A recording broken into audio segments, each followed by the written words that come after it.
भारत के एक अति प्रसिद्ध संत आनंदमयी माँ। आनंदमयी माँ भारत की एक अति प्रसिद्ध संत है जो अनेक महान संतों द्वारा वंदनीय थी।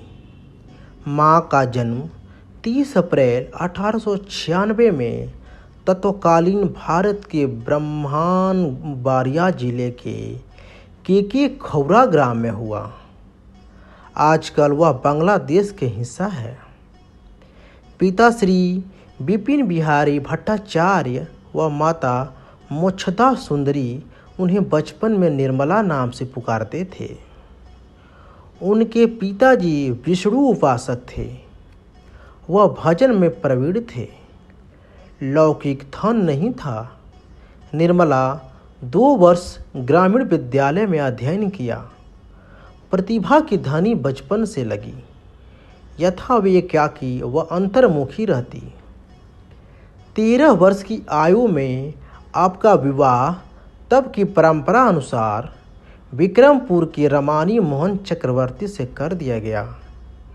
वे तब से 5 वर्ष अपने चचेरे भाई के यहाँ रही, जहाँ वे दिव्य ध्यान में समय बिताती रही।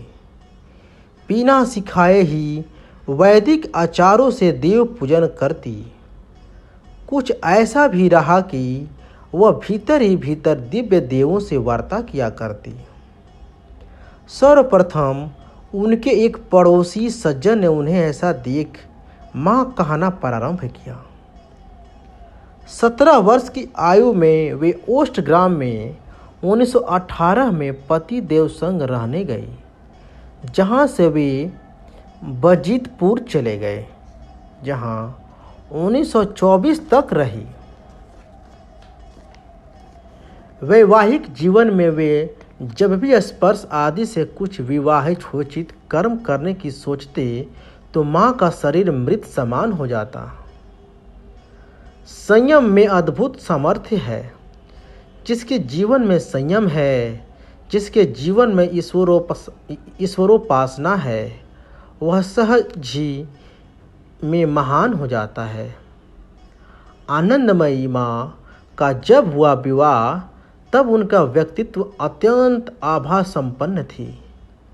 शादी के बाद उनके पति उन्हें संसार व्यवहार में ले जाने का प्रयास करते रहते थे, किंतु आनंदमयी माँ उन्हें संयम और सत्संग की महिमा सुनाकर उनकी थोड़ी सेवा करके विकारों से उनका मन हटा देती थी। इस प्रकार कई दिन बीते, हफ्ते बीते, कई महीने बीत गए, लेकिन आनंदमयी माँ ने अपने पति को विकारों में गिरने नहीं दिया। आखिरकार कई महीनों के पश्चात एक दिन उनके पति ने कहा, तुमने मुझसे शादी की है, फिर भी क्यों मुझे इतना दूर दूर रखती हो?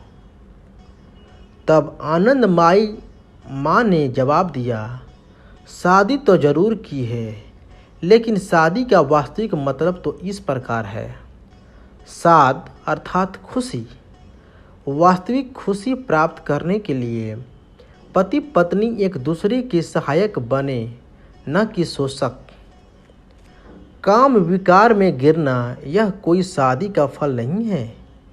इस प्रकार अनेक युक्तियों और अत्यंत विनम्रता से उन्होंने अपने पति को समझा दिया। वे संसार के कीचड़ में न गिरते हुए भी अपने पति की बहुत अच्छी तरह से सेवा करते थे। पति नौकरी करके घर आते तो गर्म गर्म भोजन बनाकर खिलाती। वे घर भी ध्यानाभ्यास किया करती थी। कभी कभी स्टोव पर दाल चढ़ाकर छत पर खुले आकाश में चंद्रमा की ओर त्राटक करते करते ध्यानस्थ हो जाती। इतनी ध्यान मग्न हो जाती कि स्टोव पर रखी हुई दाल जलकर कोयला हो जाती। घर के लोग डांटते तो चुपचाप अपनी भूल स्वीकार कर लेते, लेकिन अंदर से तो समझती थी कि मैं कोई गलती मार्ग पर तो नहीं जा रही। इस प्रकार उनके ध्यान भजन का क्रम चालू ही रहा। घर में रहते हुए ही उनके पास एकाग्रता का कुछ सामर्थ्य आ गया। एक रात्रि को वे उठी और अपने पति को भी उठाया। फिर स्वयं महाकाली का चिंतन करके अपने पति को आदेश दिया, महाकाली की पूजा करो। उनके पति ने उनका पूजन कर दिया। आनंदमयी माँ में उन्हें महाकाली के दर्शन होने लगे। उन्होंने आनंदमयी माँ को प्रणाम किया। तब आनंदमयी माँ बोली, अब महाकाली को तो माँ की नज़र से ही देखना है ना। पति, यह क्या हो गया? आनंदमयी माँ, तुम्हारा कल्याण हो गया। कहते हैं कि उन्होंने अपने पति को दीक्षा दे दी और साधु बनाकर उत्तर काशी के आश्रम में भेज दिया। 1922 में अक्टूबर मास की शरद पूर्णिमा को चंद्र से त्राटक करते हुए गहन ध्यान में लीन हो गई। वह परम सत्य से एकाकार हो गई। उस समय शरीर की आयु 26 वर्ष थी।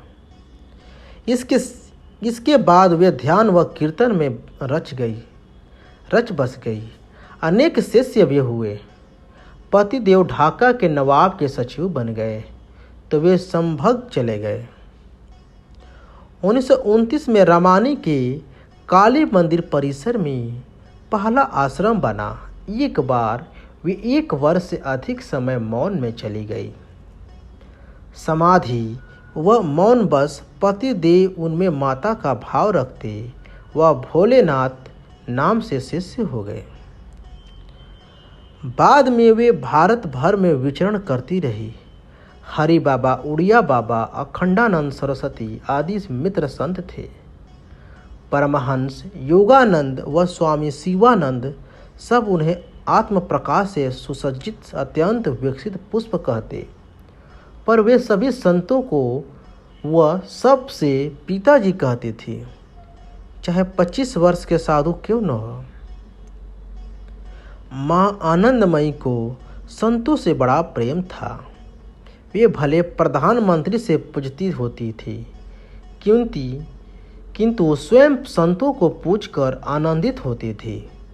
श्री अखंडानंद जी महाराज सत्संग करते तो वे उनके चरणों में बैठकर सत्संग सुनती। एक बार सत्संग की पूर्णाहुति पर माँ आनंदमयी सिर पर थाल लेकर गई। उस थाल में चांदी का शिवलिंग था। वह थाल अखंडानंद जी को देते हुए बोली, बाबा जी, आपने कथा सुनाई है, दक्षिणा ले लीजिए। माँ, बाबा जी को और भी दक्षिणा ले लो। अखंडानंद जी, माँ, और क्या दे रही हो? माँ, बाबा जी, दक्षिणा में मुझे ले लो ना। अखंडानंद जी ने हाथ पकड़ लिया एवं कहा, ऐसी माँ को कौन छोड़े।